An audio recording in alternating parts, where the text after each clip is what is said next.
If you are a Canadian, a news anchor, a YouTube creator, or just an everyday Trudeau basher, you need to wise up. This Trudeau bashing needs to stop.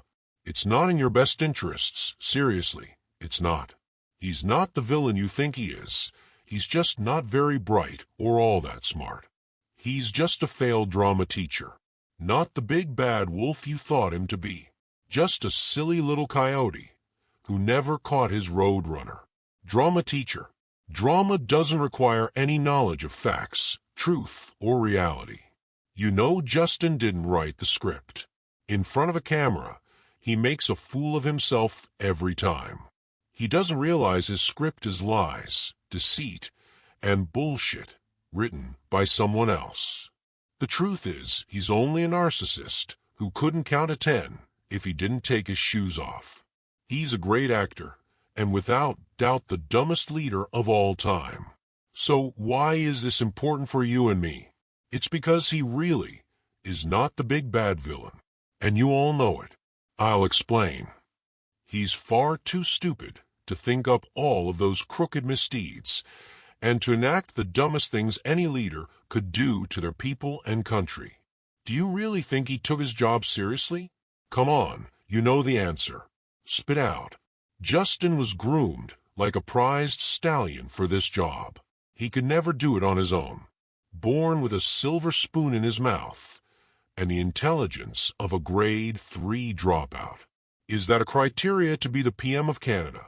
Of course, is if you're training him to do your bidding. You've got to know all the corruption going on in this liberal nest of parasites is not the doing of any one person. More specifically, baby-face Justin Trudeau. It's impossible that Justin the clown that he is made those connections and to mingle with to the likes of McKinsey and Company, Dominic Barton, Stellantis, Volkswagen, and the wannabe global leaders of the globe. There's no way this was an accident. It's been planned for years. You can bet your grandma's knickers the billions of Canadian taxpayers' dollars that were handed out like cupcakes was not Justin's brainchild. It had to involve some of these well-connected liberal insiders constantly whispering in his ear. Those insiders are now Canada's least wanted and most useless. Justin isn't even aware of it, but with luck they'll become the most wanted by the law. Think about it. A drama teacher, being the head of the second largest country in the world, surrounded in his cabinet by lawyers, political scientists, and full of bullcrap, lying money-sucking economists. Who do you think is really running the country and making these decisions? Not the drama teacher, I'll bet. You have to ask yourself, punk, do you feel lucky? How could this corruption happen with so many lawyers freeloading in Justin's cabinet? Shouldn't they be advising the Prime Minister? I think they do. And that's the real problem. There's someone we all know. I left out intentionally because she doesn't work for Canada. She's been bought and paid for by the WEF.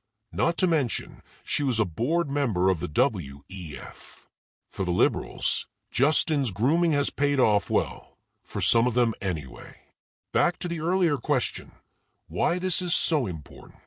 While being front and center, the stooge, Justin is being blamed and crucified. The real connivers, perpetrators, and scammers are getting away with the loot. Free and clear, no doubt. But we know the stooge will pay the price, eventually. But the scavengers will just find another one. Because you shot the messenger. Now you can go ahead and celebrate, but if you vote for another coalition which may be already in making, you'll get exactly what you deserve, and a lot of it. By the way, the great stink won't go away just by hitching a new horse to the liberal manure wagon. Happy Canada Day!